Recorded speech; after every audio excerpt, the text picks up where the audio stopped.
Good morning, Warrior Nation. It's your old pal, Rich Brown. Today, I am joined by my very good friend, Mr. Chris Lucy. Good morning, Chris. Good morning. Thanks for having me. Yeah, man, excited to sit down with you. It's gonna be interesting. I don't usually get to have these kind of conversations with my legit training partners, so this will be fun. I'll bring up all the juicy details about training with the infamous Rich Brown. I'll go ahead and read Chris's bio. Christopher Lucy served 6 years on active duty in the United States Air Force and Security Forces. His first assignment was at Langley Air Force Base in Virginia, where he spent time working in base security and patrol operations. He was then stationed at Seymour Johnson Air Force Base in North Carolina, where he continued patrol and base defense duties. He then completed additional tactical and pre-deployment training to deploy to Niger, where he supported Office of Special Investigations missions by providing discreet plainclothes security for investigative and travel operations outside the wire. After returning from deployment, Chris was selected for combat arms training and maintenance program and attended instructor training. He then instructed firearms before transitioning into the role of Armory NCOIC, managing weapons accountability and support operations until his separation in March of 2025. After leaving active duty, Chris moved to Tennessee and is currently attending the University of Tennessee, Knoxville as a full-time student, pursuing a degree in aerospace engineering. Man, for your young life, you've accomplished quite a bit, my friend. That's me. We got two folks jumping on already live. Go ahead and let me know where you're from. If you're a coin member of the American Warrior Society, let me know that as well. And please feel free to like and share. Got a couple icebreaker questions for you, man. If you could revisit any location from your time in the military, where would you go and why would you go there? Revisit any location from my time in the military. Well, I've been to San Antonio like 14 times, so that's going to be off of the list. The Air Force loves sending me there. Honestly, as unpleasant as it was, probably Niger. Why is that? That one and only deployment was just such a really like a life changing experience, and I was there with a really good team getting to do a pretty cool job that not my other peers got to do. So it was kind of an enjoyable experience. So not necessarily if I could revisit the location, but if I could step back into that environment with that group of people doing that job and just kind of have another day doing that. That'd be a pretty cool experience. What'd you like about the job? Well, my entire up to that point of security forces was your regular gate security patrol, just kind of what every other security forces member gets to do. And then just by happenstance, getting to do the extra security stuff was a pretty rare opportunity that not a lot of people got to do. And so it was just a whole change of what had been done up to that. Whole different mindset, plainclothes security, not doing the whole put on all the tactical garb, really just kind of just hanging out with the special agents and just being their security and being in that group, one of the few that knows what's going on. As a younger military guy that went in originally wanting to do cool guy stuff, it Mhm. was pretty fun. It was a pretty cool experience. And how old were you then? Uh, I mean, it wasn't terribly long ago. This was the end of 2021 into the summer of 2022. So this was 3 to 4-ish years ago. Mhm. So 23 years old, 24 23. years old, Yeah. I bring it which up I'm only because 27 now. So I bring it a up little because a lot context. of Americans, I think they cannot fathom how young a lot of these service members are that are operating, not necessarily always alone and unafraid in hostile environments overseas, but uh, you know, there's a famous line by Thomas Ricks who went outside the wire, and he was I think a Wall Street. Um, he worked for the Wall Street Journal, I think, was who his day job was. And they're like, all right, you want to be embedded in Somalia? Not a problem. This is going to be your patrol leader for the evening. This is Lance Corporal Johnson. And he's like, Lance Corporal Johnson, not an officer? He's like, need an officer for that. It's just a patrol outside the wire in downtown Mogadishu. And he's like, how old is Johnson? He's like, 21. He's like, at the Wall Street Journal, we wouldn't let a 21-year-old change the paper in a copier. Yeah. And this is the guy who's in charge of all of these people's lives and all this equipment. He's like, yeah. And so led him to write a book. I say all that because I think that people think these jobs are done by mature, seasoned people in their late 30s, early 40s, and they are not. No, definitely not. I think one of the other reasons I enjoyed this time so much is I've always liked to be independent and like just give me a job and let me free. Let me go knock the job out. And this deployment was exactly that. So probably 4 months into the deployment, I had my hair grown out. First time I ever grew a beard because we're plain clothes. I hadn't worn a uniform the entire day over there. And we had a general come to the base to do a visit. And I was the one to drive to go pick him up. And he's in his dress uniform with his whole gaggle of individuals that are all wearing their fancy dress blues. I believe the general was an army general, but he had his Marines and his Air Force and his whole group of people. I pull up in an unmarked vehicle and I get out and I'm wearing a t-shirt and jeans and a hat. I've got my backpack with my weapon systems in it. I'm like, "Hey, sir, how you doing?" And he was like, "Who are you?" I was like, "I'm your driver for the night. I'm gonna get you to base." Yeah, And so it was just that's I always find that somewhat comical. This is like they're doing low vis operations. Like, really, you're a white guy in Niger, man. You're yeah, with a baseball cap on. You ain't hiding squat. no. And most everybody can tell what time of day it is. Mhm. Like, okay, this guy's armed. Yeah. Uh, let's welcome some folks onto the show, man. We got Miss Lisa is on. Says, good morning, everyone. Hey, Chris Govals. Good Alec morning, Miss Kelly's Lisa. on. He says, good morning, gents. Coin number 1571 from triple occupied Virginia. Anti-gun laws filled with the Democratic zeal. Yes. I hate that for you, brother. Tennessee awaits for those that are prepared to come here. Matt is on from Tulsa. Tony is on from Georgia. Good morning, Tony. Simplify, brother. We got Project 1868 says, good morning from Blue, Colorado. God bless you. Be careful up there. Will Rhodes is on. Good morning, Rich and Chris from Missouri. Jason is on from Northeast Kansas. Is somewhat secure this morning. Good to hear that. And my good friend Will Parker is on. I need to shout at you later, Will. Check on you, see how you're doing. Thank you very much. So, what was your very first job before you joined the Air Force, and kind of how did that experience shape your work ethic? Technically, my first job for like 3 months was I graduated high school and then I worked at a plumbing part sorting facility. And so I did exactly that. Orders would come in and I'd go grab a little pipe or whatever they ordered and I'd ship it out. Stay there for like 3 months because it was just the first job I can get. And then actually, my next job after that was a couple months working at the Calhoun County, Alabama Sheriff's Department as a corrections officer. How'd And you that like was that? kind of my first dive into the law enforcement world. Well, as a 19-year-old, 140-pound soaking wet young kid getting thrown into a very financially low uh, jail was a very much so a wake up call.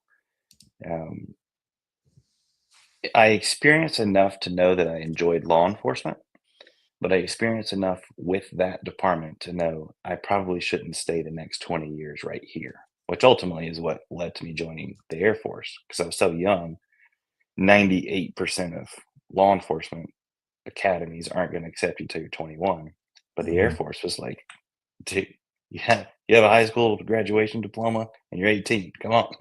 mhm. So that was kind of my run into the Air Force was to pursue the law enforcement more. Kim is on. It says, good morning from Illinois. Good morning, Kim. Glad to have you on the show. Please like and hit that share button, guys.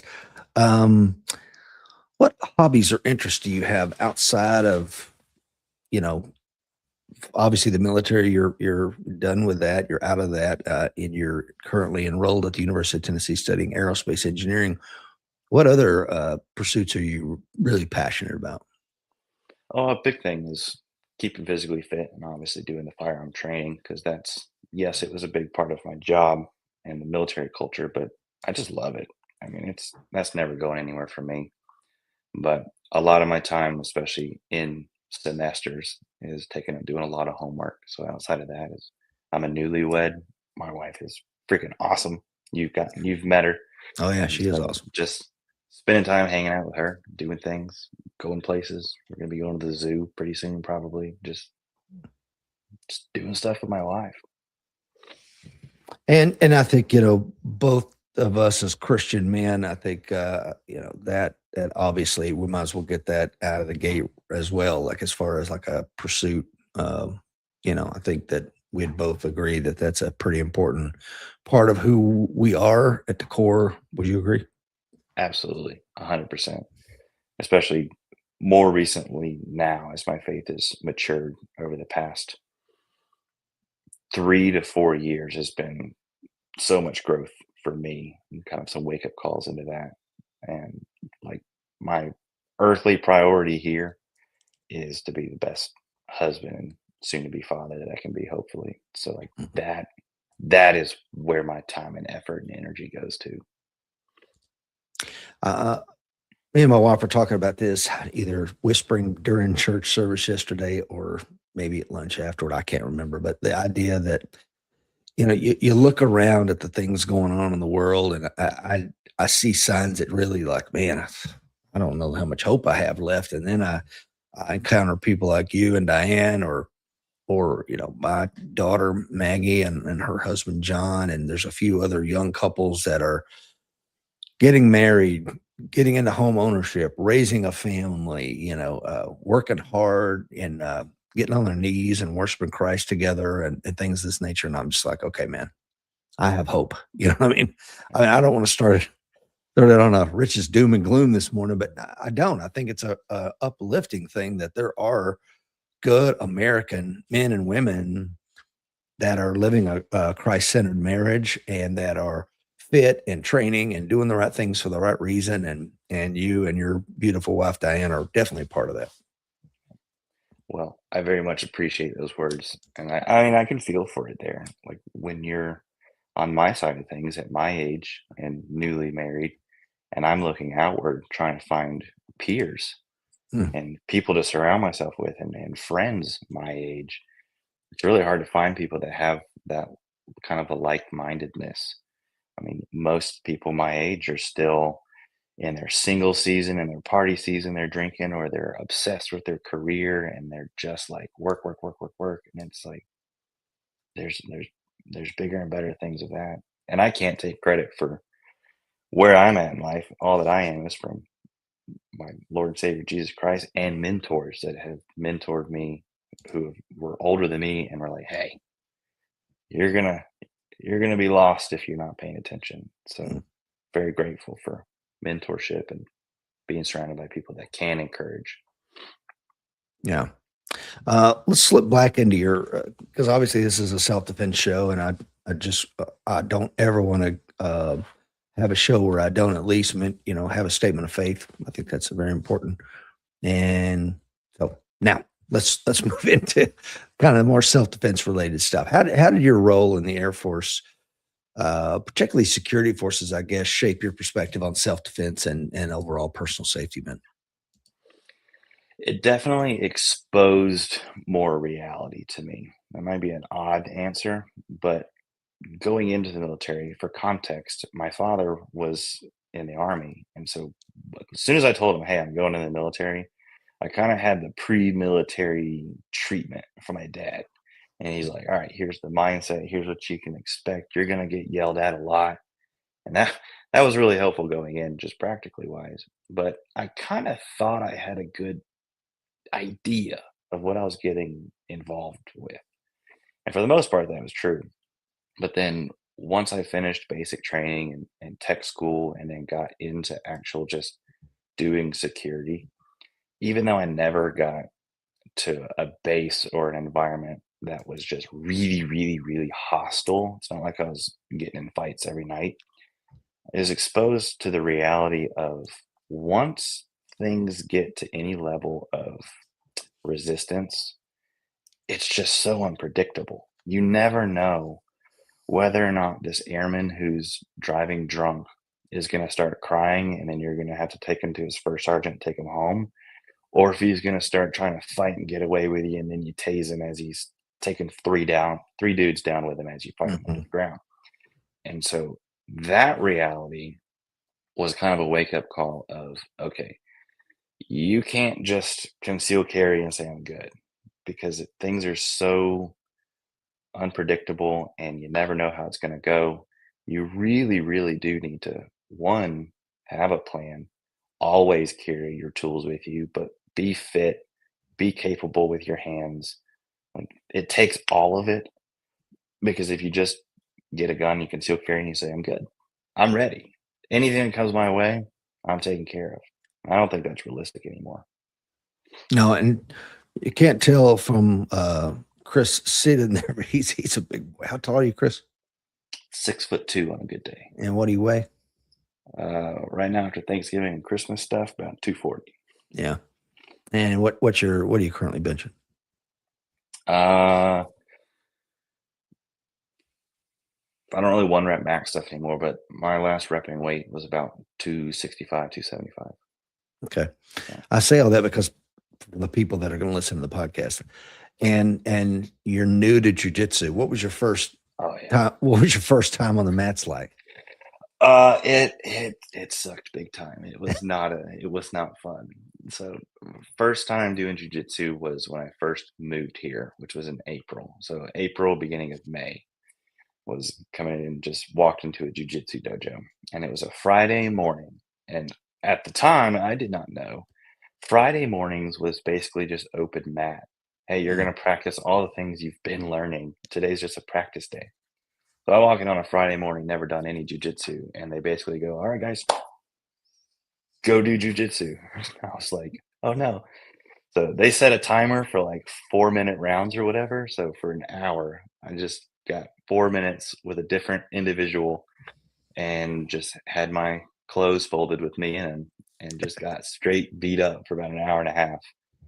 And then they were like, "Make sure you come back." They're like, "As long as you keep coming, it gets better." And I'm like, this is a money scheme right here. You just want me to keep paying to come just get beat up. And I didn't quit. I've still been going. I still don't feel like I've grasped any solid concepts, but I can't really win, but it takes a lot longer for me to lose. So I guess that's some progress being made. Uh, I think one of the things that is often not talked about in jujitsu places, and that is like the principles.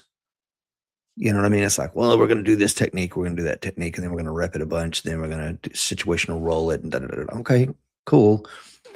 And if those of you that are listening out there, I would encourage you go back and listen to some of the shows I did with Cecil Birch, third or fourth degree black belt, and Megaton Diaz, and amazing man and great, great, great friend. And he talks about the principles of jujitsu. So does Todd Fox, a former Marine and an amazing guy who's been the personal security detail for every star you could think of, from Madonna to Morrissey.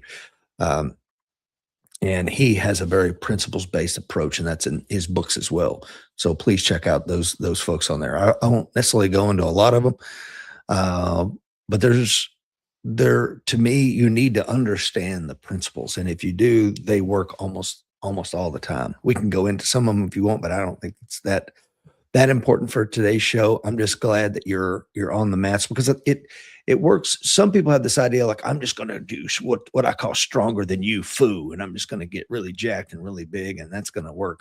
Yeah, cool. Let me know how that works. How do you build up your carotid arteries and keep from getting choked out? Yeah, You don't. exactly. The minute you get your back taken, you're in trouble, and that's anybody that doesn't know how to escape the back mount. Let's Speak welcome from some folks. experience. That's correct. Yeah, we'll come back to that. I'm a relatively strong guy. It didn't help me very much. No, I've told many stories about people that came into our thing like, okay, cool. There's a 4-stripe white belt, pal. Let's let you warm up over there. And that guy just crush. He's 15, by the way. He's a junior in high school that just killed you as a grown man. John Shriver is on from Yukon, Oklahoma, coin number 1919. Click the links in today's show notes and find out if becoming a coin member of our community is the right decision for you and your family. Craig is on Superfile, brother. He is coin number 1928 up in Rhode Island. Will Parker says, don't forget to get a copy of Justin Carroll's amazing book, Competent and Dangerous. Number one is the fitness level, and it just goes on from there. Yeah, it's got everything from diet to how to host a dinner party to how to pick a lock. Justin Carroll he's the man. Brian is on from North Texas. Thanks, guys, for being on this morning's show. Yeah, you had a good point there about the idea, the chaos of I never know what's going to happen. And a friend of mine who never been in the military, never been in law enforcement, he may be on this morning, but he is one of the finest men I've ever known. But he's spent his career in business and is very intelligent, lucid. And we were texting back and forth this morning, and I said, I think he kind of brought it up. There's a misconception as to what law enforcement is. And I see this because I see the comments in certain posts, and it's like his job was to de-escalate. I'm speaking specifically of the shooting in Minnesota with the ICE officer who almost got ran over, was struck by the woman's car, and was forced to use deadly defensive force to stop her homicidal attack. His job is not de-escalation. His job is law enforcement. That's why it's called law enforcement. It's not, I'm a de-escalation force for good, and I just run around the country trying to de-escalate people. That absolutely is not his freaking job. If he can de-escalate the situation, I'm sure he would love to do that. And Chris, I want you to weigh in here in just a second. But it takes two people. If I want to de-escalate and you desire to de-escalate, we will have no problem communicating a way to a better solution. If one party is hell-bent on antagonizing and being aggressive, I cannot ensure your 100% safety. I just absolutely can't, as a law enforcement professional, ensure. I say I'm speaking as a present tense, but really, as everybody on the show knows, this is way past tense when I was a cop. But I'm still plugged into it. I mean, I still teach law enforcement groups all over the country. So I've been doing this damn show for 12 years now. Anyway, my main job is law enforcement. That cop didn't just like happenstance show up that morning like the protesters did. That was his job. That was his appointed place of duty. He was carrying out the will of the people by enforcing the laws of this nation without passion or prejudice. And there was two women that decided to get in their way and decided to obstruct justice. And then they decided that they were going to, what would appear from the video to me. Now, I don't know her intent. I can only judge her by her actions. She struck the officer with her vehicle, and the officer used deadly defensive force to neutralize the threat. So I think that there's just a gross misunderstanding of what law enforcement is, and I'll throw it to you, Chris. You've heard me ramble for a minute. What are your thoughts? No, I completely agree. I think with law enforcement, a lot of people like to put it in a different box of thinking. Right? They put law enforcement on this pedestal of it follows rules that other careers don't. And in a way, that's accurate. But for example, a janitor's job isn't to prevent messes from being made; it's to clean them up. Law enforcement primarily job isn't to prevent crimes and to keep 100% of people safe and protected. If you can, that's awesome. But in reality, law enforcement has not failed if a crime is committed. You enforce a punishment on the criminal. Ultimately, that's what law enforcement is designed to do. And then by happenstance, crime rates go down because criminals are punished after the fact. That's the way law enforcement is created to work. Now, obviously, yes, you want to have a very trained law enforcement corps. You want to be able to de-escalate. You want to give them these trainings. Same thing with military, which is a little bit of my experience. Yeah, you're going to be trained in medical and de-escalation and the lowest amount of force necessary to gain compliance. But at the same time, your primary job is to maintain order of the big picture. And sometimes that's not going to make every individual happy. So I think a lot of people do misunderstand that law enforcement's job is after the fact, not preventative. Yeah, and that's one of the things I did not like about being a cop. It was all reactive. Yeah. You're running around, looking for stuff, looking for work, and then the radio would go off, and it's like, oh, go clean up this mess. There's Mhm. a accident with injuries. There's a woman pinned in a car, and you got to go deal with that and help get her kid out to the EMS. And then the next thing is a domestic violence, and then the next thing is you got to go be a school crossing guard, and then the next Yeah. one is somebody. There's a stabbing at a bar that you didn't even know was there, and that it was open in the middle of the day. I mean, Yeah. and each one you have to emotionally refresh to go into that next environment. Like, hey, I'm Officer Rich Yeah. Brown. I'm here to help everybody, and not carry that past. But we're all human beings, man. And if Yeah. if I roll up on the scene and you're just screaming in my face, de-escalate, I'm like, all right, man. Well, you're creating a public nuisance. This is disorderly conduct, and I'm gonna take your ass to jail. Because A lot of I've people think tried. de-escalate means let me do what I want to do. It's like that's not what this means. Well, it's like I've tried all the hey brother, what's your name? You from around here? All the smiling, the friendly stuff you can. It's like, oh, okay. You want to be an asshole? Yeah. Well, we have something for that too. Yeah. And maybe you'll be in a better frame of mind when you get out of jail tomorrow, post bond. Yeah. Let's see who we got on. Jason says in high school, I described my father 33 years behind Leo badge as a trash collector. Funny reference to a janitor. I like your reference to janitors. I think that's very cool. It's like all we can. And what's interesting too is the recidivism of those that commit crimes. And really, what El Salvador has shown that you want to deter crime, you just lock their asses up and throw away the freaking key.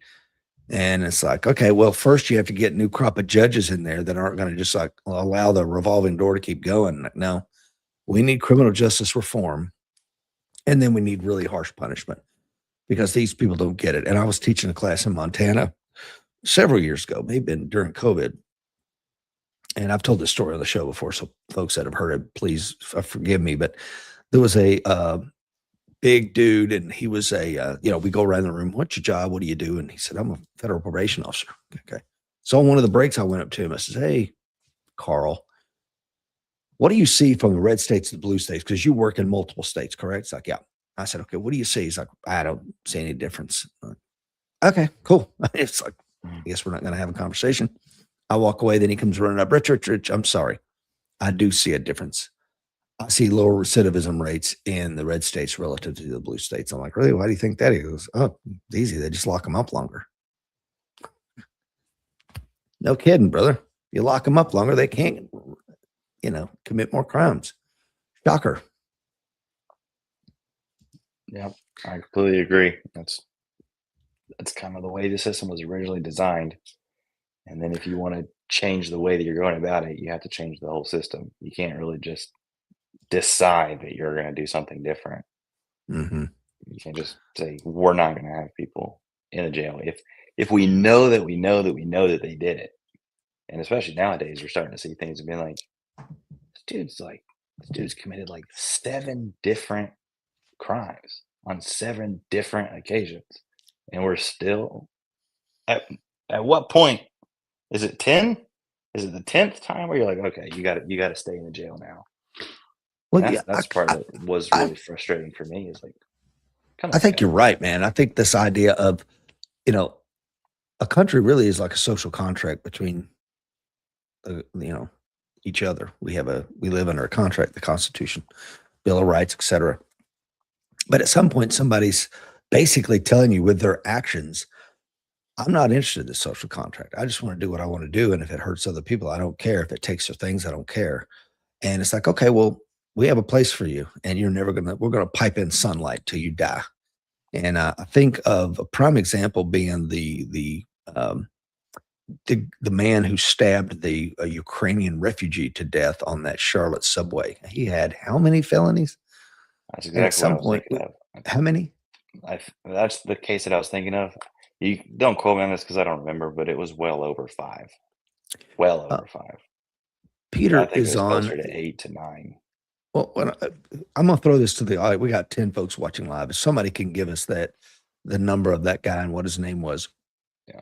I would really appreciate it. But he is just a walking example of tens of thousands, maybe 100,000 or more people that are just walking the streets. These are savages. Um, and there's really nothing left to do. I mean, there's absolutely nothing left to do but never let them see the light of day, because to be soft on them is to punish the people that are just minding their own business. And the saddest thing about that whole ordeal for me, I mean, and that one like hit personally for me because the biggest thing that stood out to me was on that train, you had how many other men sitting there that Yeah. one weren't even paying attention, Yeah. had no idea something happened. They're stuck to your phone, not paying attention at all. And then two, once they did realize something had happened, nothing happened. If I remember correctly, it was like 2 minutes after the stabbing, the train stopped at the next station and the guy gets off. Yeah. And it was like, hmm, nobody was aware. Nobody attempted to stop anything. Nobody had medical equipment or training. Not saying there was much that you could do, but no one touched her. She died on the floor of a train.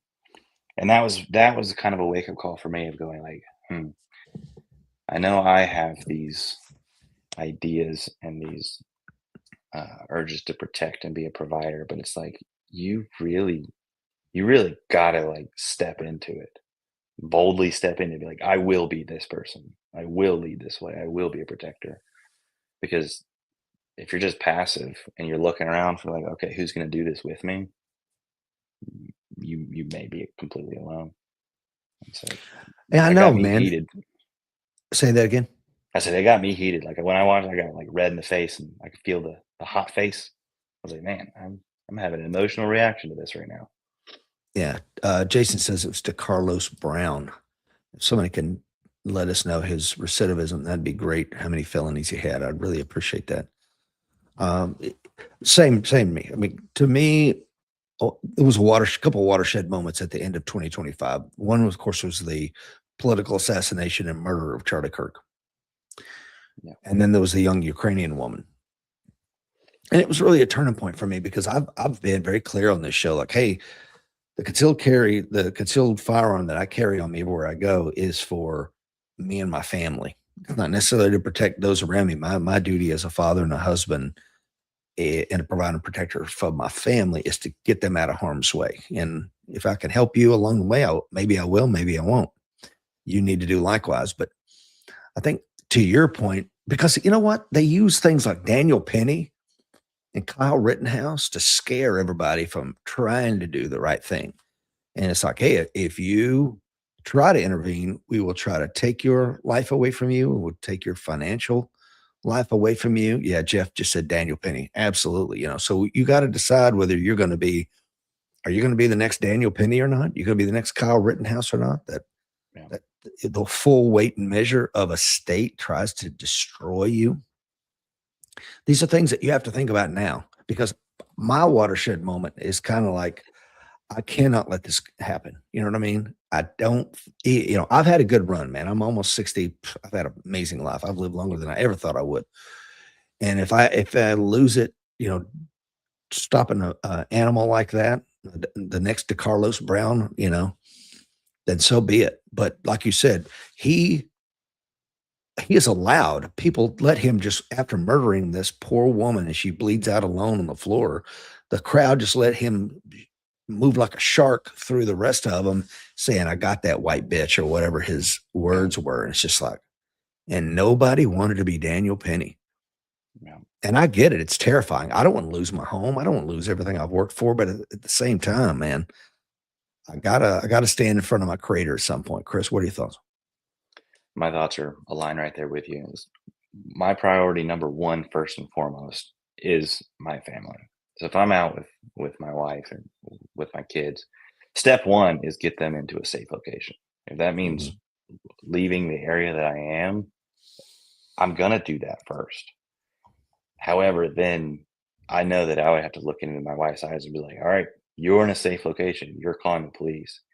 I have to go back Mhm. and stop the loss of life here. However, with that comes the planning phase of it. One, you have to be capable. I'm not saying you're invincible, but you got to.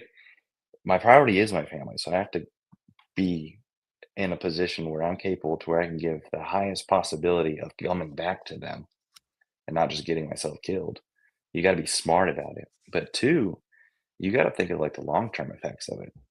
Can my can my family be financially taken care of if I'm not actively working because I'm in a court hearing for 2 years before I'm a free man again? That's you got to get financially prepped. I have a lot of friends that have a $30,000 gun collection. They never go to the range to train. They're not physically fit and are living paycheck to paycheck, and they consider themselves a defender. I'm like, no, Hey, you're a financially unstable collector. This is not the same thing. that You is need to facts, train, brother. you need to be fit, you need to be capable of being protecting. And then if you disappeared in jail for 2 years while you can't work or you lose your job because you're accused um, of killing people and you're currently in this whole legal ordeal and you lost your job because of it, can your family still get food? Like Mhm. that's all part of this too. You if you're not doing that, you're choosing to not be prepped. And so my family does come first, but I have to set up the system to protect them so that way I can then go protect other people. No, absolutely love that. And we've had some people come out and train with you. I guess you and I have been training together for what, maybe a year now, close to it. Close to a year. Yeah. And for those that don't know, me and Chris and his bride and some other like-minded individuals, we meet at the range every Thursday morning and we train for 2 hours or so, and then we go break bread together. And it's open invitation to those around. If you want to come train with us, come train with us. And we had some guys recently come over and they're like, we've never done anything like this. Because Yeah. Chris will tell you, we're running around with sandbags and all kinds of stuff. One of them was it's a state law enforcement official yeah. And he was like, recently, and he was like, I've never trained like this. I'm like, brother, exactly. And he's you on a actively have a TAC team for badge. the state. Yeah. But 14 times. Yep. That's but what it that's was. the thing, man. It's like you have to. I mean, are you just plinking? What are you doing? Are you a collector, like you said, or are you taking it serious and you're getting mentally fit, Yeah. you're reading, you're educating yourself on what the rules and ROE is for using lawful defensive force, and you're hitting the gym, you're doing your cardio, you're going to the range and you're using your tools, you're hitting the mats and doing the grappling stuff, going to church and getting filled with the Spirit. I'm gonna tell you right now, we were in my wife and family and I, we were in church with probably 1,000 lions yesterday. It was fantastic service. Um, and really just one of the best sermons I've heard in decades as far as like refocusing. And you know what our pastor did, Chris, and to those 16 folks watching us live? He showed a video and didn't warn anybody. This is going to be harmful content. This might give some of you nightmares. And he showed 2 or 3 videos of Christians being beaten damn near to death in India. And he's like, they burned their churches down, so they started meeting at homes, and then they found out where these Christians were meeting at homes and started attacking their homes and dragging people out. Like, Yeah. do you have this kind of faith? And his point was like, because it may be coming here. I'm like, okay, there you go. Yeah. Then if that's true, then what are you doing about it? Are you training? Are you preparing? And I'm not saying being paranoid. I don't think Chris would believe in that would either. Just surround yourself with like-minded men and women that are on the same mission you are, and find some good like-minded folks that becomes your tribe that you can train with. Would you agree with that? I completely agree with that. I think I'm careful not to get on a soapbox here because this is something I've had some frustration and some passion about. Is you hear, especially in the Bible Belt of the South. I grew up hearing this even before I really understood what was going on. You're originally People from always Alabama. Where are you from, Chris? Alabama. Alabama. Okay. Yeah. And you hear so often people will be like, "Oh, it's spiritual warfare, man.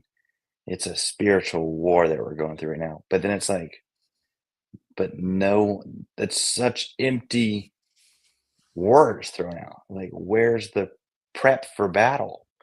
Where's the training, spiritual and physical? Because you can't separate the two of them. We are spiritual beings in a physical world. We're not. That's what we are. We have a soul. We're made in Christ's image. We are a spiritual being. You, the same way that I can't remove and talk two different conversations about my physical body and my spiritualness. It's just one. Same thing. You can't be like, it's spiritual warfare. We need to pray for people. And then you don't actually pray. And then you don't get fit and train. It's togetherness. And man, it's like, I'll hear people talking and look around and be like, then where's the people to train with me? Like, let's actually have some productive things go on. And yeah, that was a time of some great frustration, because I'm like, I'm looking to grow in spiritual and physicalness. And I'm looking for people that I could follow, because that's the way that I personally learn. Like, I find somebody and I go, that's the direction I need to go. And church, which I love my church, but it's like 10% of the men that are there are men that are worth following. To be clear, not follow the men, like following Christ, but follow their path to learn with them. And it's like, if I'd be shocked if it was church, 10%, to be honest yeah, with you. it's like, At if any you go church, to to be clear. church Yeah. and it's 10%, then you're looking out in the world, and let's just be gracious and say 10% of those people in the world are actually going to church. It's like, man, that's some rough math of trying to find somebody, which, like what we were talking about earlier, is you kind of feel that, not desperation, but that kind of sadness in your heart. If you look around, you're like, man, what's coming of the men today? In a way, you can't really fault them too much, because who are they going to follow? If the men in the church aren't leading out there, living their lives out for people to see and for people to follow, who else are they going to follow? Right. Celebrities? Good luck. Yeah, there's almost no celebrities that are worth following. I mean, I would struggle to name two. It's legitimately. I want to get some comments here, Chris. We got some really good ones coming in. Let's see here. Jason says it was 14 cases over more than a decade. History of felony larceny, robbery with dangerous. Of course, we're talking about DeCarlos Brown, the monster who murdered the Ukrainian woman on the subway. Robbery with a dangerous weapon, communicating with threat. 6-year sentence in 2015, got out in 2020. And how did that work out? Let's see. DeCarlos Brown has been arrested 14 times prior to the New York stabbing, according to Alan. Johnny King says, good morning, gentlemen. Johnny King says, I'm doing a devotional on Tuesday titled Being a Watchman. This episode is right on time for me. I'm very, very glad to hear that. Alan Kelly says, normal, everyday situation awareness, preparation, and training. The thing about that one, and Alan, of course, Chris, you may not know, but everybody on here knows, 30-something years with the Virginia State Police, an amazing man. I've had him as a guest on the show. Good friend. The thing about that poor woman on the train is you got to put your back to people. I mean, yeah, I think she had her head in her phone. But these are spaces that you would think with everybody around that nothing is going to happen. And then, of course, it does. Peter says, my eyes welled up on both of those incidents. Very sad. As a paramedic, I have a duty to act, but I cannot put myself in harm's way either. Otherwise, I'll become a casualty. Also, it's a difficult decision to jump in not knowing I lose my life. I've made these decisions and have backed out and waited for assistance only a few times. Off duty, I do conceal carry for myself, my family, situational dependent. I might protect others while protecting my family. Peter, you bring up something that I talked to Walt Settlemare recently of the Distinguished Savage podcast. I think that podcast just dropped over the weekend. And we talked about this. And Justin Carroll, of course, as a former MARSOC operator, CIA contractor, who's, very skilled special operator, becomes a paramedic and can't carry a gun, can't carry pepper spray. This guy could be a force multiplier. And yet he is defanged by the people. How am I supposed to? Even we give our corpsmen a sidearm, for God's sake, to protect themselves and their patient. And these people that are under drugs or excited delirium and some other altered states of consciousness, they become combative in the back of an ambulance all the time, as I'm sure Pete could tell us.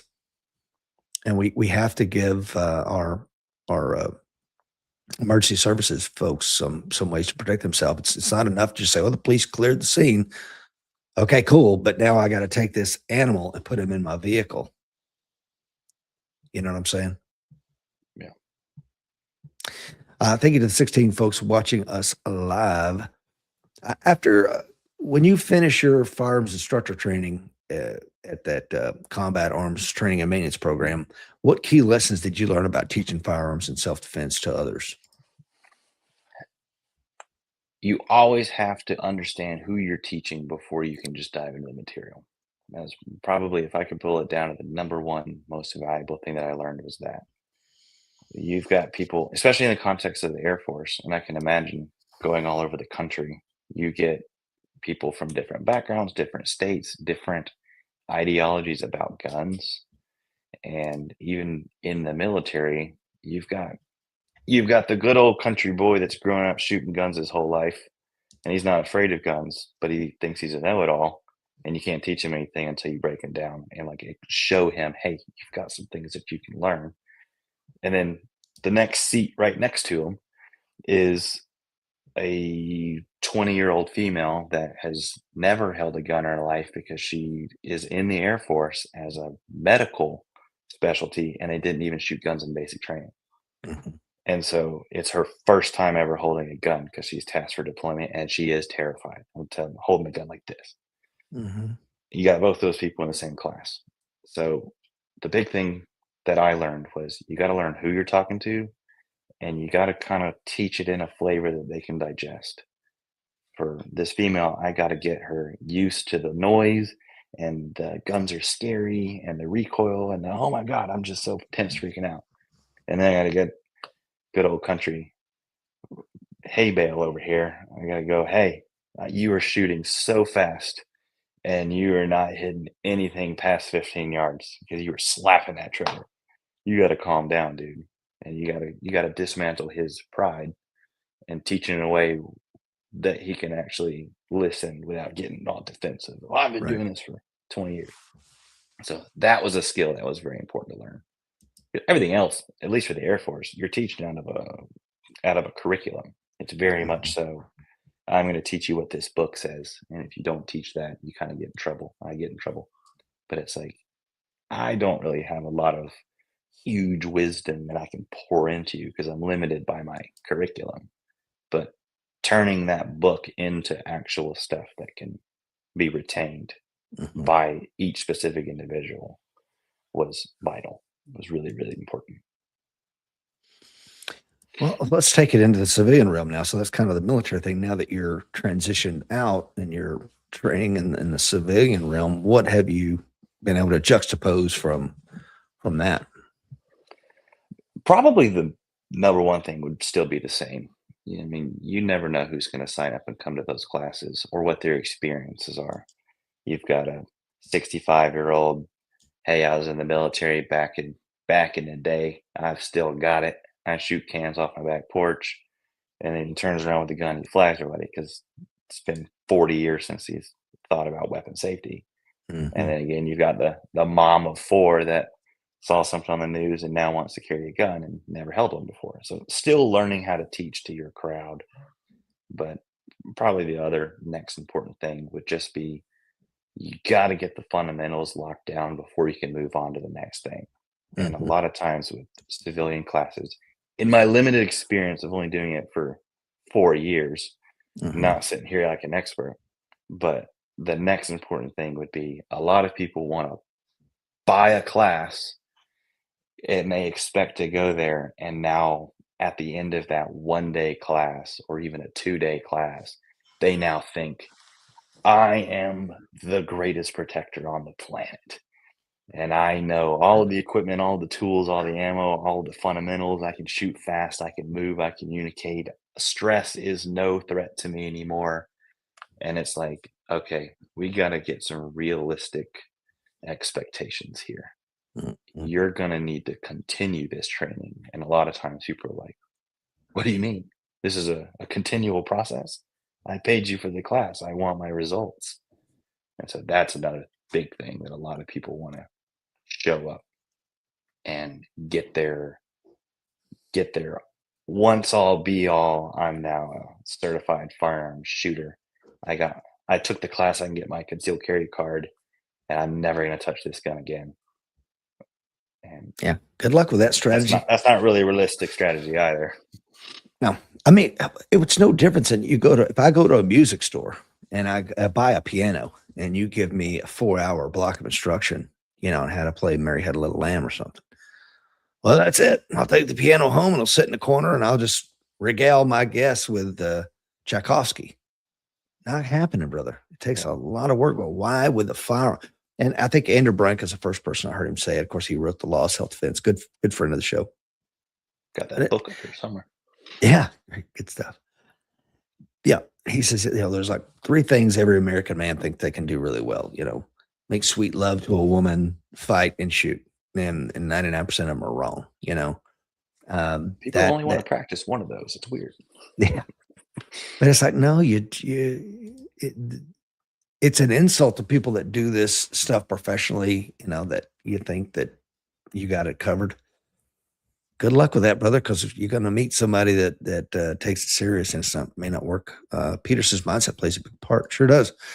Jeff says, if a former Air Force guy from Alabama can meet up with a guy like Rich along the path of life, we can all make connections and stand together. I 100% agree with that. Alan says, sometimes you have to humble an individual to open their eyes on training. That's true. And Chris mentioned that going to his first being on the first times as a Matt, who, a guy 6'2", been, a bodyguard overseas and done all the things he did in the Air Force and strong as hell, and gets in there and gets his ass handed to him for an hour and a half on the mats.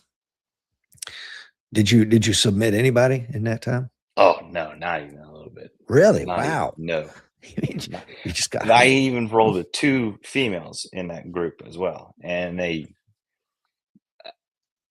I will even fully admit my faults. I probably got beat up 8 times, like submitted 8 times, me. Mhm. And then the next person I was walking up on was a female. And already in my mind, I was kind of like, all right, I'm going to get one. I got this one. And I got this one. There's nothing to hold on to. Like jujitsu is all about making space. And even if I'm squeezing down as tight as I can, this 90-pound woman is just like, I'm like, you can't stop this lady. She got to my back and choked me out so fast. And I was just like, okay, this is very humbling. The key differentiator, and this goes back to what Peter says as far as mindset, is you got humbled and you came back and you came back and you came back and you came back. And that's the big difference. 90% of people will never come back. And you will, in your jiu-jitsu journey, you will see this again and again and again. They come in there and they get their ass handed to them. And suddenly that 30-day free trial, just like, never doing that again. And I don't understand that. It's like, to me, it's like once you get your weakness exposed, it's like, okay, we got to fix this. Rich, you got a problem, brother. We got to fix it. Whether that's my cardio sucks, or I got to fix it, or my strength sucks, I got to fix it. My shooting's not on par with my team, got to fix it. Mm-hmm. Or you just retreat to that safe little place and you wrap yourself in Nana's Afghan and turn on a Lifetime Hallmark movie and cry yourself to sleep. Or you're just so damn delusional that, man, but in the 90s, I was really cool. Hey, I don't care about that. What can you do now? Yeah. I think in our culture in today's and age, most everyone, especially men, their number one priority is to develop a life that is as comfortable as possible. Mm-hmm. And there are positives out of that. They want a comfortable life for their wife. They want a comfortable life for their kids, but they want a comfortable life for themselves. The gym is uncomfortable. Telling your boss, no, I'm not going to work on Thursday night because I'm going to go to my son's baseball game. Sorry. to disappoint you is uncomfortable.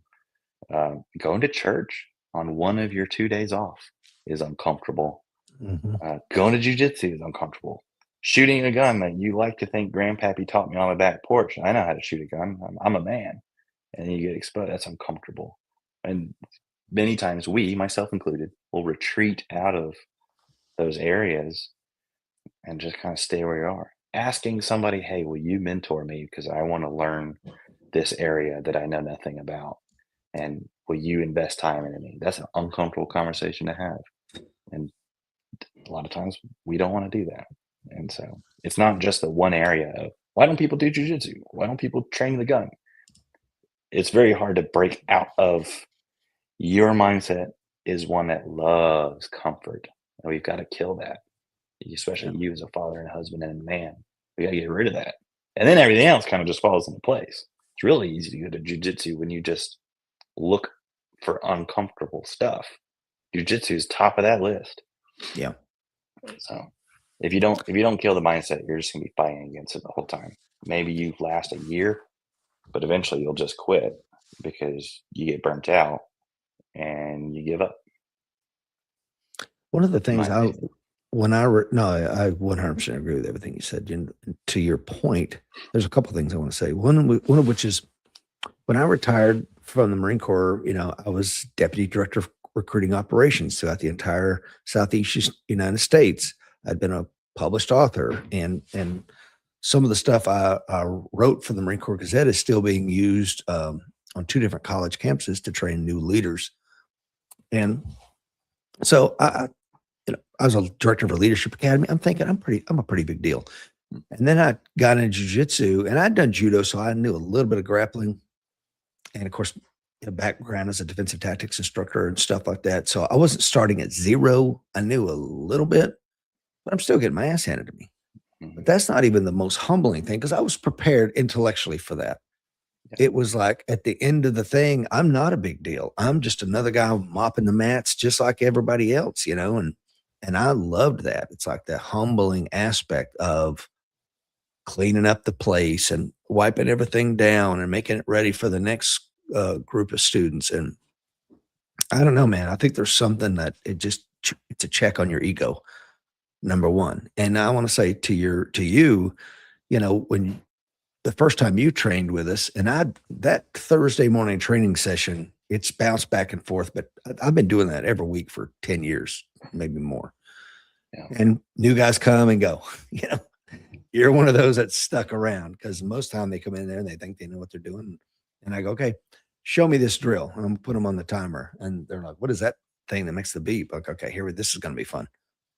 I'm like, show me what you know. Show me. Beep. And it's like, okay. And I just tell them. And a lot of times, like, okay, you know nothing. You know nothing. And it's like, yeah. But, you took all that in stride. You learned, you're eager, you and your bride. And now you're routinely kicking my ass like it's your job, Hey, all in good instruction. But so it's not just about the tribe; it's the actions when you're away from the tribe. And I saw this yesterday. I'll give my preacher a shout out. He didn't know that I was in the bathroom, and and I see him. He washes his hands, gets some extra towels out, and he starts wiping everything down, cleaning the faucets. And I'm looking at the time like, brother, you should be up there, but not before he cleaned everything. Then he saw me. He's like, oh, hey, how you doing, brother? Pat me on the back and ran out to do his thing. And I'm like, it's what you're doing when you think nobody's watching. Are you dry firing? Are you going to the gym? I don't like going to the gym. I hate it. But I know that it's part of who I know I want to be and what I need to be for my family. And so I make that sacrifice because I can't stand it. I think you probably enjoy it. You at least look like I enjoy like the lifts. I'm not enjoying this new strength and conditioning program that I'm on. I don't like running, especially at this weight. But it's not. People are like, what hobbies do you have? And sometimes I'm like, oh yeah, lifting. That's not a hobby. That's a responsibility. Like that's my job. That's part of my job. What is your new program, Chris? It's a 3-day program because that way I can still fit in jujitsu and training every Thursday because that's a priority as well. So 3 days a week, I have 2 weeks of a variation. So week 1 and week 2 will be a little bit different. But for the most part, this new one is maintaining strength and size while developing agility and like explosiveness. So I've got poor cartilage in the knee, so I can't do lots of running, but it's a lot of row and biking and then like a half mile or a 1 mile run one time a week. So really getting away from just lifting a heavy weight and then resting for 3 minutes and more of a tempo stuff and getting the heart healthy and cutting a little bit of fat. That way at the range when we're doing sandbag and sprint drills, I can perform better, Mhm. keep the heart rate low. So I I was a super skinny kid in the Air Force. And then on that deployment, I deployed with a guy that was like classic bodybuilder workouts, looked like a bodybuilder. And so that was my first experience with the gym. And he trained me up, he mentored me on the gym. And for 8 months, you kind of were forced into working out because there's nothing else to do on deployment. Mm. And I never quit. So for 4 years, I've just done like bodybuilding, aesthetic. What do I look like? How strong am I training? But now I'm kind of like, hey, I'm really slow, really slow. And I don't enjoy that. And my heart rate is really high. So it's kind of like, what am I doing? Does it matter what I look like? Or do I need to be able to move and move quickly? And so that's the change. So this is new for me. I'd never done any. It's kind of like a more athlete strength and conditioning program Mhm. where like a football player would do this in the off season, get the knees agile, moving during angles, explosiveness, pushing off, strengthening the ligaments. So this is new for me. We'll see how it works. I'm not an expert on this type of training, but pretty much the only lifting I'm still doing is probably 25% of the program is still lifts, and most of Mhm. that is squat, deadlift, bench with a very little bit of um, supporting stuff. A lot of dips and pull ups and sandbags and slams and tosses and that type of stuff. So Yeah. it'll be neat. It'll be fun. Yeah, absolutely. Yeah, this year our training, I think we loosely talked about it, is we're going to get more into PCC. Um, Yeah. yeah, and still keep the running in place and some other things we can do to keep the heart rate jacked and still have to make Yep. no fail shots. Um, but yeah, Rich said, if you want to keep training with us, you got to get a very expensive PCC or else you're kicked off the I team. did No, not say just kidding. yeah. It's not the tool, man. It's the Yeah. it's the man behind the tool.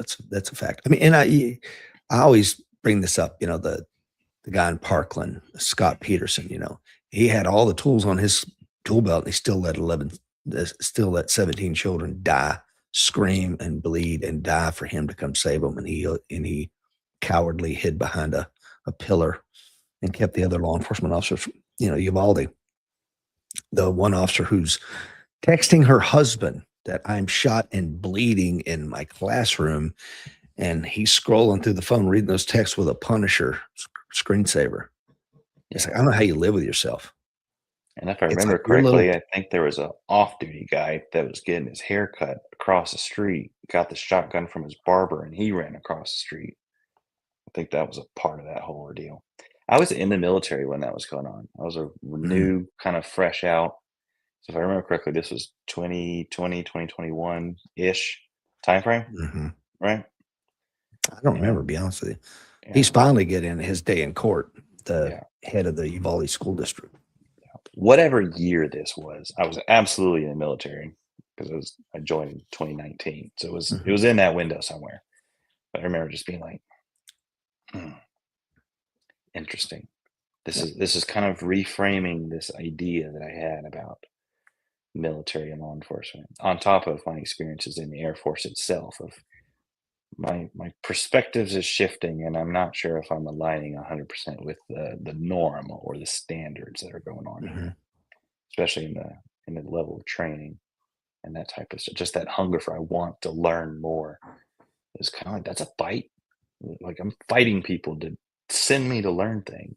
And it's not Mhm. because like, oh, look at me, I want to be all big and bad, but it's just like, what are we doing? We're Right. just like I see guys that are here for the past 5 years and they're the same rank and same training as they were 5 years ago. What's going on, guys? Like budget cuts. We don't, that school costs money, or there's only so many slots, or you have to work flight. We can't have you not be here for 2 weeks. We don't have the manning to cover it. It's just like, mm, Yeah. interesting. Yeah. All the resources in the world don't matter. There's a great meme where it shows a guy's trying to look over the thing and people keep giving him ladders and he's just stacking them on top of each other instead of Yeah, using the ladder of the resource effectively. yeah, And of course, Will Parker brings up there was a mother of a Uvalde students who got handcuffed, talked her way out of the handcuffs, ran into the school, got her kids, and got out. And yet, here were these officers with all the resources that that mother would kill for, and it's just the desire, you know. To bring it back to our faith, yeah, you know, Gideon talks about this. That this is a great example of I got 30,000 warriors, and God's like, no, you don't. yeah. No, you don't. Look at them. Watch how they drink. The ones that are lapping up water like a dog and they left their shield and spear back there, get them the hell out of here. They're just going to get in the way. And it finally pares down to 300 or whatever. I need to reread that story, but that is so true, man. And because in my opinion, because departments are so understaffed and they're having to take people that have no business in law enforcement. I had a friend recently, not this past weekend, the weekend before, they had a officer involved shooting in his department. And it was a shooting that should have never have happened. I won't go into specifics. I don't want to give away that person because it's still under investigation. But you know, it comes down to that person should never have been in law enforcement. He has no freaking business in that position. But they gotta fill Yeah. bodies, and Yeah. you know, that's just unconscionable to me. I mean, we even saw a picture of that in security forces for the Air Force. So you can either go into security forces like I did, where I went to my recruiter, I was like, give me that job. And he was like, Mhm. that I can do. That's a super easy slot to fill. Like, no problem. Anybody can get security forces. Or you can go into the Air Force and not have your job already selected. It's called going in open general. It's basically just Mhm. being like, hey, I want to get out of here now as quickly as possible. When I'm in boot camp, give me whatever job that you have available. Mhm. 90% of those ended up being security forces. And then you had people that were either killing themselves or getting out or DUIs or doing crimes because they're like, I I hate this. I'm not you never like checked on me to see if I'm fit to be military police. Mhm. I'd take it a step further and be like, those people probably shouldn't have gone into the military in the first place. Mhm. We don't really have a filter because we're trying to fill understaffed positions. Same thing Correct. with civilian law enforcement. Was do you have a GED or high school diploma? Have you committed any crimes? No, no. Yeah. Cool. Come on. We'll send you to the academy because we need bodies. It gets dangerous when you start looking to have bodies fill slots instead of individuals fulfill roles. Yeah. And that can be a very dangerous thing for you and other people, regardless of career. Law enforcement, especially because you're carrying guns, but no company is going to thrive by going, I need a body to fill this slot to have the right number. I don't care if they take pride in what they do. I don't care if they align with the mission statements of the company. I just need flesh in a slot. That's not a good way to do business. Now let's take it a step further and say in the aftermath of George Floyd, now we've got every officer wearing a body camera. Now Yeah. imagine if you're listening to Chris and I this morning, or you're watching us live. Thank you to the 16 folks that are on with us. Imagine at your daily job, you have a camera that records everything you and your Yeah. colleagues say. Everything. Let me say that again. All the water cooler conversation, everything's recorded for posterity, and can it will be used you in the court of public opinion as well as a court of law. And I think that that should chill a lot of people because that's where they are. And thank God for that. The body cameras have been a huge win for law enforcement because Mhm. it fights back the narrative of he didn't do nothing. He had his hands up. It's like, And then you see the body camera. It's like, oh no. Oh, he Even stabbed the him. It's like, you know, yeah, it's even the almost as harsh, if I said the truth. even some of the biggest liberals will look at it and go, that didn't leave the cops a lot of choice Well, there. they won't. They'll just stop talking about it, and they'll talk about something else. True. That's the big, like the whole vehicle stuff in Minnesota. Won't even get into the specific details of it because it's still ongoing. We don't even have all the info. But as soon as other angles came out, it immediately was like, all right, let's talk about something else. Let's talk about the protests, about the Iran stuff going on in Seattle. It's just like, oh, we have to leave the ICE vehicle situation alone because now there's damning evidence. We just have to shift fire. And that's one thing where it's like, okay, you're always going to be fighting the battle of ideology, and then you're going to be fighting the actual battle that you signed up for with law enforcement, military, and all those type of things. And even as non-law enforcement, just men, you're going to have to deal with the physical protecting stuff, but then you're going to have to deal with the ideologies of that man just beat that poor helpless person up. And I was like, no, he was threatening my family. But you forget that side of things, or you don't forget it. You choose to not see that. There was one of these community activists as African American male, and they asked him, it might have been after the Mike Brown shooting in Ferguson, Missouri.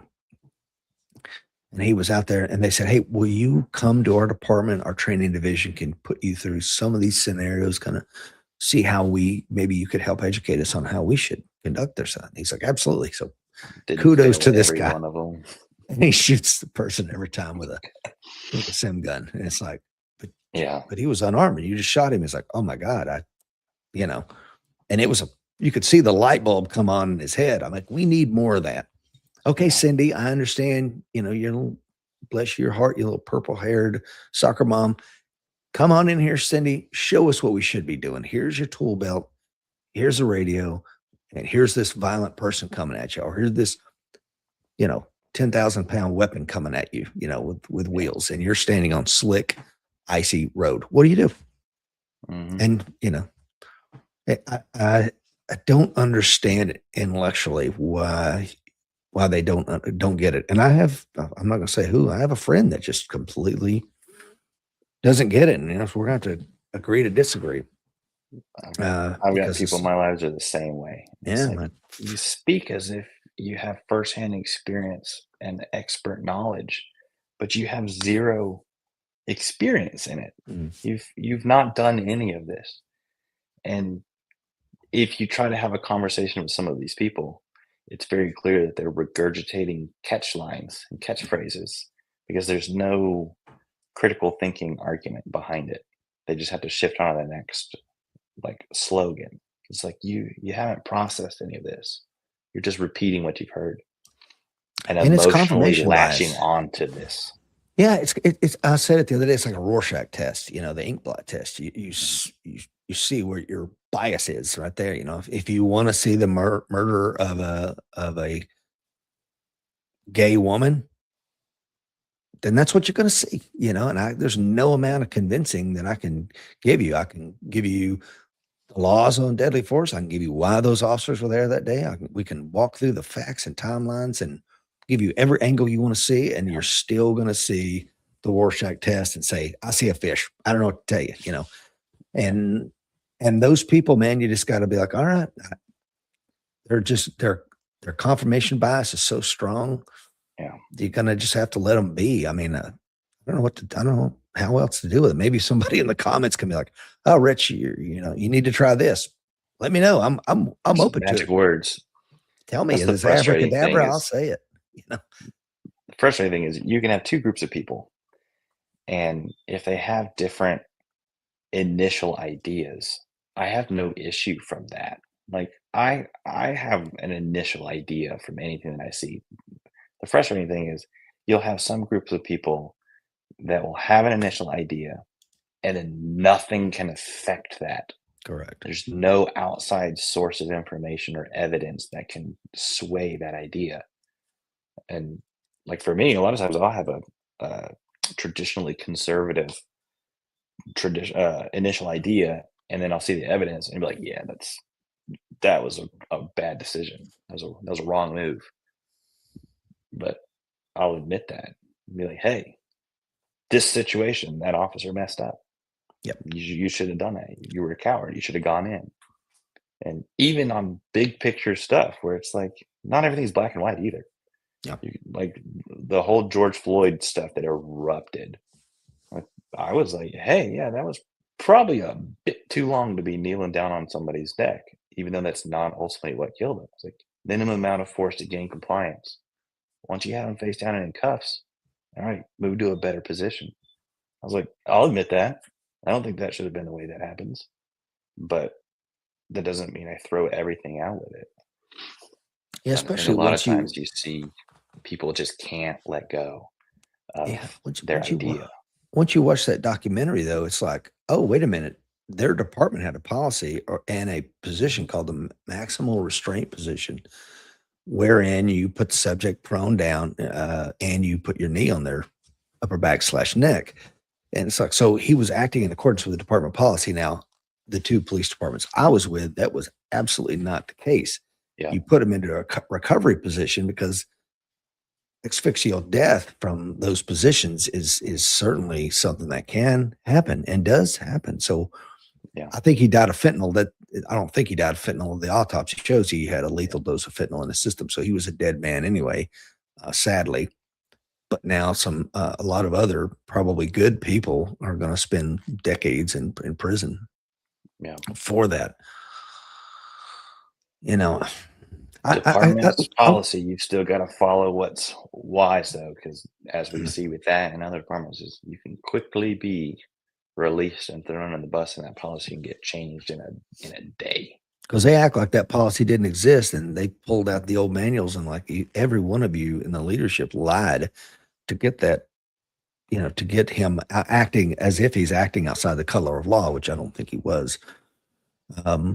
Peter brings up a good point about critical thinking skills, and I think you alluded to it as well. Once you see evidence, I admit my own bias, just like you did going into it. I see it with the lens of my own personal experience, and I have to I tell my friends when they send me something, I'm like, I don't know if this is true or not, because I'm gonna tell you it comports beautifully to my own confirmation bias. So let me go and do some research, and I'll come back to you whether this is accurate or not. And I wish everyone would do the same thing. Time out for a second before you start sharing that little thing. Let's open our aperture a little bit and be ready to be wrong on the subject. And I have done that more often than I care to think about, but it gives me pause now. And then sometimes you see all the facts and elements of the case, and it is exactly what you thought it was. It's like, well, I told you so. I don't know what to say. Yeah, you gotta be willing to be wrong. Yep. And that's a skill that is quickly being lost. Mm-hmm. It just goes back to the same thing we were talking about earlier. You gotta be okay being uncomfortable. It's uncomfortable to be wrong. It's uncomfortable to say, yeah, you're right. This wasn't what I thought it was at first. Yeah, 2 weeks ago, I was way wrong, and with a very, very close friend, and he went out of the room for a second, and after I'd kind of ripped his head off, and he came back in, I said, "Man, I owe you an apology." Like, no, you don't. I'm like, yes, I do. I love you. I should not have said those things the way I said them, and I'm a better communicator than that. I'm a better friend than that. You didn't deserve it, and it did not feel good. To stand there as a 56-year-old man and humble myself and look the man in the eye and go, I was wrong. And he's like, it's okay. I'm like, it's not okay. Yeah. It is absolutely not okay. It's not acceptable for me to ever be that way to somebody. And I don't know if I got on the wrong side of bed this morning. I'm just sorry, And I said it to him for 3 days after that, every time I saw him, like, just so you know. It sucks having to do that, but knowing you, I know you went to bed feeling a lot better that evening than you would have if you didn't, because it's a good thing if that type of stuff eats at you. If it doesn't, you're very used to just walking over people and not feeling bad about it. And I can be, I know my personality type. I've had enough psychs done on me that I know what they say, and they're right. I can be very unempathetic, but the people in my circle, my friends and my family, member of my tribe, I never want them to feel like Rich Brown is unfeeling and unthinking and uncaring, because that is not the case. Yeah. I love the people that I love, and those outside the circle are, you know, out of I'm the same way. competition. My wife teases me with some truth behind it. She's like, "I'm pretty sure you're a robot. You're programmed. You just will spit out a logical solution. You're completely just Devoid of illogical feelings and or empathy. devoid of." I'm like, "I promise they're in there. I think they're in there." Don says eating crow never tastes good, but sometimes it's the only thing on the menu. Brother, you are right. Don Yep. is spot on, man. And it did not feel good. Like as soon as he left that room, it's just like this wave of realization, like, what the hell did you just do? What did you just say to this innocent, amazing person who said one thing that you didn't like? And you went, "Arr," not cool, man.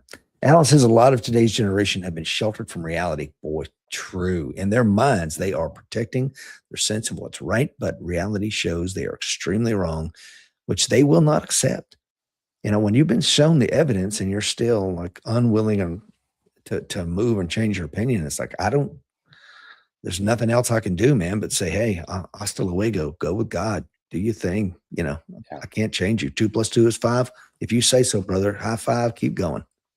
Yeah. I got some family members and close acquaintances. I'm careful of who I let in my super inner circle of friends, but it's like, man, I love you.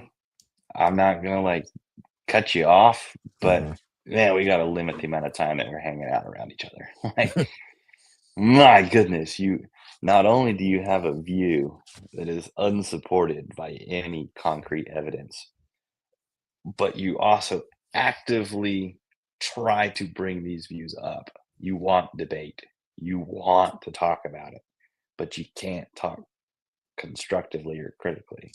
And so it's just like, man, we gotta either talk about something else or we'll see you at Thanksgiving and that's it. You know, John Adams, who I think is a very underrated president, when he was the lawyer assigned to represent the British soldiers who fired on the crowd, the Boston Massacre, and he was he was a colonist at the time who's, I think his cousin was Samuel Adams, who was a big time agitator and one of the leading revolutionaries.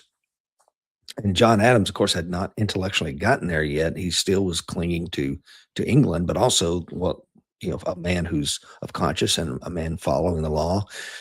And one of the things that, I think it was part of his closing arguments, he said, facts are stubborn things. And whatever may be our wishes and our inclinations or the dictates of our passion, they cannot alter the state of facts and evidence.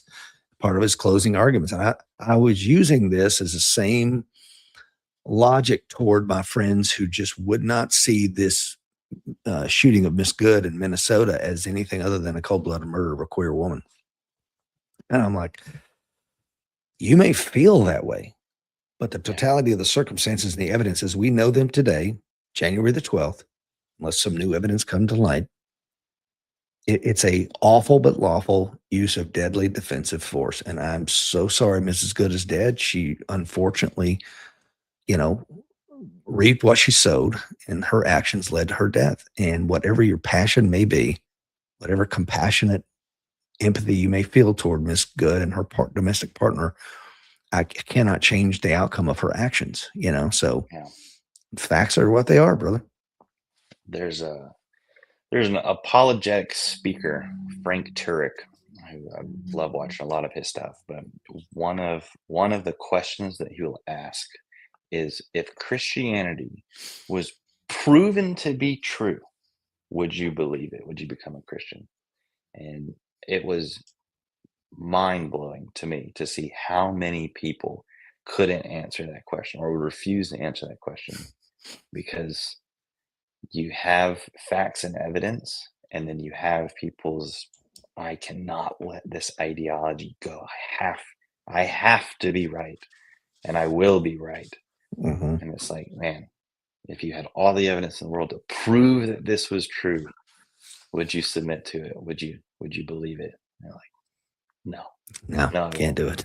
It's like, there you go. Now we can no longer have a conversation about this topic. And Mm-mm. that's the other thing that I think a lot of believers, a lot of people, especially in politics, people are like, you just have to get the right argument.